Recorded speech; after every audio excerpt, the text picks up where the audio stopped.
Hi guys. So I was just looking at an article in The Cut written by someone named Danielle Cohen, I believe, and she just wrote this really scathing article about Harry and Meghan and called Harry and Meghan's projects can't stop flopping, you guys. And that was like, wow, because usually the cut has been very supportive of Harry and Meghan. So this is like a departure. It's clear that the knives are out for Harry and Meghan, certainly with the usual suspects like the Daily Mail. But when you also have the cut joining the lineup, it's really remarkable, isn't it? And they're all lining up to declare Harry and Meghan's latest project a failure, Polo, a failure. But is it? Is it a failure? Or is it just another chapter in the vendetta against two people who dared to chart their own course, leave the UK, remove themselves from the UK monarchy? I mean, that's like, you don't ever do that. They ask you to leave. You don't leave on your own recognizance because you will be made to pay, right? So they dared to chart their own course far away from, this grasp, this very restrictive grasp of a centuries old institution, and they're going to pay for it until time ends, I think, right? Now, let's start with the facts, shall we? Polo, which is Harry and Meghan's five-part Netflix series that dropped last week on Netflix, debuted to considerable attention. And I believe, correct me if I'm wrong, that it climbed to the fifth spot in Netflix's US rankings shortly after its release. Do correct me if I'm wrong. Do correct me if I'm wrong, right? But I think it was in fifth place overall, right? For a documentary about a niche sport, I don't think this is a small feat, to be fifth overall on Netflix, right? The series which I watched was very intelligent, very well put together, very interesting, very insightful. It offers a rare glimpse into the world of competitive polo in America, specifically, showcasing not just the glamour, but the grit you know, and the behind the scenes of the sport, the athletes and what it means to be a polo player. It's not about kings and queens and princes, which I think traditionally are the ones who have been sort of the brand image of polo. It's just about everyday, ordinary men and women involved in polo in America, right? It's very niche, admittedly. But I personally thought it was very well done. It was very interesting. I devoured all five episodes in one go. I watched it all at the same time. I didn't stop until I was done. And so I was just really impressed. But this is not the story that the tabloids want to tell about, these athletes and the grit behind the sport and, what it's really like for ordinary people who are struggling financially even to participate in this sport. Instead, these tabloids cherry pick negative reviews, all of which are written by the tabloids themselves, right? Conveniently ignoring the broader context that is at play in this series. Sure, sure. As I said, a few UK outlets, maybe all, predictably hostile to Harry and Meghan, call the series tedious and niche right out of the starting block. I think they started before they even saw the show. They started saying it was a flop before it even aired.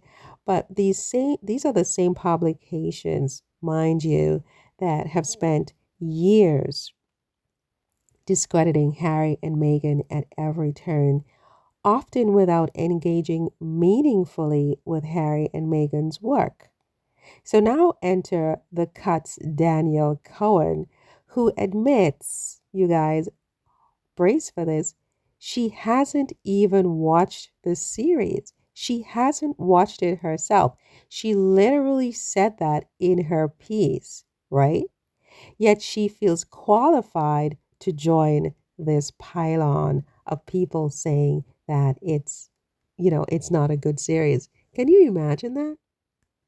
I mean, listen to what she writes. She writes, Prince Harry and Meghan Markle's tortured attempts to launch a successful stateside endeavor continued this week with a new five-part docuseries about polo on Netflix.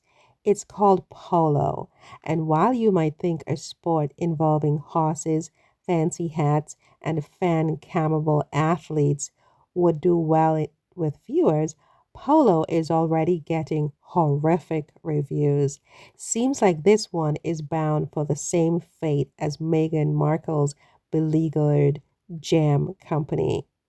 She continues, Personally, I haven't felt compelled to watch Polo, but according to critics, it is tedious, mostly boring, and destined to fall through the submenus into obscurity at the speed of light. Yikes. It's clattering and niche, one ticked off guy at The Guardian wrote, and feels like a spoof documentary designed to play on screens in the background of episodes of Succession. So here we have someone actually reviewing Polo, reviewing a docuseries on Netflix, while admitting that she hasn't even bothered to watch the series before she opens up her big mouth. This type of lazy commentary from people who are supposed to be professionals speaks more to a pre existing bias, as far as I'm concerned, than to the quality of the production itself. And look, I'm not a professional over here, I'm just a YouTuber shooting the breeze because what else am I going to do with my time? But these people are professionals. She works for a professional publication called The Cut, which I think is part of New York Magazine. How do you put something out there like this, admitting that you haven't even bothered to watch the series before you're panning it and trashing it to your audience, which is global, right? And you haven't even bothered to watch the series. I can't even begin to grasp how someone would get away with something like this when they are supposed to be professionals. They're not just YouTubers, which, some of these YouTubers themselves are professionals, with millions of followers. I think if you have 100,000 YouTube followers, you are in a different league and you need to really, think about what you're saying and, because you have influence. But I mean, this is The Cut. This is New York Magazine. And she's literally admitting she hasn't even bothered to watch the series, but she's still giving a commentary slash review of the series, right? I think that the criticism of Polo is not about the series. It's about Harry and Meghan. It's about the Sussexes, right? Every project that Harry and Meghan undertake is subjected to an extraordinary level of scrutiny and often dismissive coverage. They try to dismiss it and they try to influence the public, for example, into not watching Polo so that they can say that it has terrible ratings, for example, right? This is the game, right? This is the ammo. When Harry and Meghan make scant appearances in a documentary, they're accused of phoning it in. Yet if they had appeared prominently in this documentary, the same critics would label them attention seekers and making it all about them, especially Meghan. It's a classic no-win scenario designed to, I think, perpetuate a narrative of failure. Now, I have said that I would have loved to have seen more of Harry and Meghan in the series, but I also said that I understood perfectly why they did what they did, why they, kept in the background, because they would have been accused of making this series all about them. So they can't win. They're damned if they do, they're damned if they don't. I personally, as one of their fans, would have loved to have seen more of them. But I completely understand why they kept in the background, right? But again, it's a classic no-win scenario, right? They want Harry and Meghan to fail, and this whole narrative and damned if they do, damned if they don't, is designed to perpetuate a narrative of failure that these tabloids have, you know, pelted onto Harry and Meghan. If you compare this to the reception of similar projects from other public figures, David Beckham comes to mind. His Netflix docuseries on his life and career also revolved around a niche interest, which is football, right? Or soccer in America. And, Beckham's project was lauded for its insight into his world, yet nobody lambasted it as being niche, right? So why the double standard? I will never understand why the double standard when it comes to Harry and Meghan. I think the answer lies in this relentless desire of certain media outlets in the UK specifically to see Harry and Meghan fail. That includes the Daily Mail, the Guardian, the Independent, the Express, and others, all of them, right?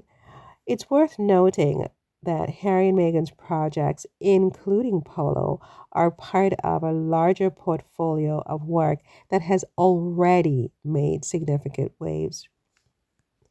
For example, their docuseries Harry and Meghan became the platform's most watched documentary series debut, pulling in over, I don't know, like 80 million viewing hours in its first week, something like that, right? Harry's memoir, Spare, broke sales records. I'm sorry, becoming the fastest selling nonfiction book of all time. Okay. And then there's Archwell, their Archwell Foundation, which, raised over $5 million in 2024. And it continues to fund impactful philanthropic work, including mental health and support for underserved communities, as well as support for parents, with their parent network and so on. These achievements are often dismissed or downplayed by critics, eager to paint them as flops while propping others up for doing absolutely nothing other than going for drinks at pubs, for example, right? Why the unstopping hate, against Harry and Meghan? This vitriol directed at Harry and Meghan, I think reveals more about their detractors than it does about Harry and Meghan. The British tabloid press, in particular, has a vested interest in discrediting Harry and Meghan. After all, Harry's lawsuits against major UK tabloids, one coming up in January, for phone hacking and other invasions of privacy, threaten to expose unethical practices that underpin much of their coverage. It's also unethical to continue to bully someone in this manner in such an unstopping way, also, if you think about it. But why would you expect anything different from people who were willing to hack someone's phone and invade this man's privacy for years and years and years, to the point that he actually has to take a stand now and say, no more, I'm standing up for myself. I don't care what the cost is. I'm going to fight you to the very end. I mean, what else would you have expected? These outlets portraying Harry and Meghan as, trying to portray Harry and Meghan as irrelevant or unsuccessful, it sounds like a dual purpose, right? As far as I can tell, it undermines their credibility while maintaining the status quo, as far as I'm concerned, right? Now, look, I say it's time to set the record straight, okay? With these tabloids and, these fake reviews, Harry and Meghan are winners, okay? They are two individuals navigating a unique and often hostile public spotlight, and just having all these 3-point shots right over their heads anyway, right? They're continuing to produce meaningful work across various platforms while all this noise is going on all around them. They just raise up, they jump up, and they just do these 3 point shots of success, dunking right over their heads constantly. Right? Harry and Meghan are winners. Whether it's through their documentaries, their philanthropy, or their advocacy, they have consistently demonstrated a commitment to social impact and also to storytelling, right? Polo may not appeal to every viewer. What show, what movie, what celebrity does, after all? Nobody and nothing appeals to everyone. And if it's not the cup of tea of the people in the UK who are doing these terrible reviews, as well as the cuts, Danielle Cohen, it's okay. It doesn't have to appeal to you guys who don't like it, right?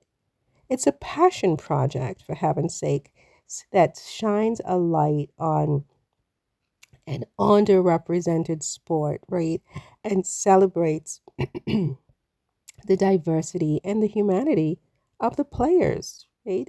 It's just wonderful. It's really a wonderful series. I recommend it for everyone to at least, watch it before you open your mouth. I certainly recommend it for Danielle Cohen to watch it before she opens her mouth. The fact is that Polo has drawn a visceral reaction from certain corridors of the UK tabloid press, only to underscore the importance of the show is that it represents yet another example of Harry and Meghan refusing to conform to expectations, right? I mean, this is really what it is. They did not conform. They didn't go performing in the show for the tabloids. They made it about the athletes. They did it their way, right? It's another example of Harry and Meghan refusing to conform to expectations. So, to those gleefully declaring their projects flops, Danielle Cohen, al., here's a suggestion, okay? Watch the show before you critique it. Watch the show before you critique it.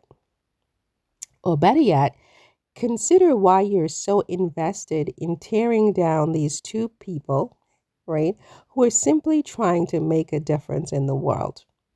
Why are you so invested in that, you and your cohorts? Watch the show before you critique it, Danielle, because if success is measured by resilience, impact, and the ability to rise above relentless negativity, Harry and Meghan are far from flopping. On the contrary, they are thriving, Danielle. Okay? This is what thriving looks like, Danielle Cohen and all the rest of you over at the Daily Mail and wherever you find your miserable little selves. Okay? Watch the show before you critique it. See you in the next one.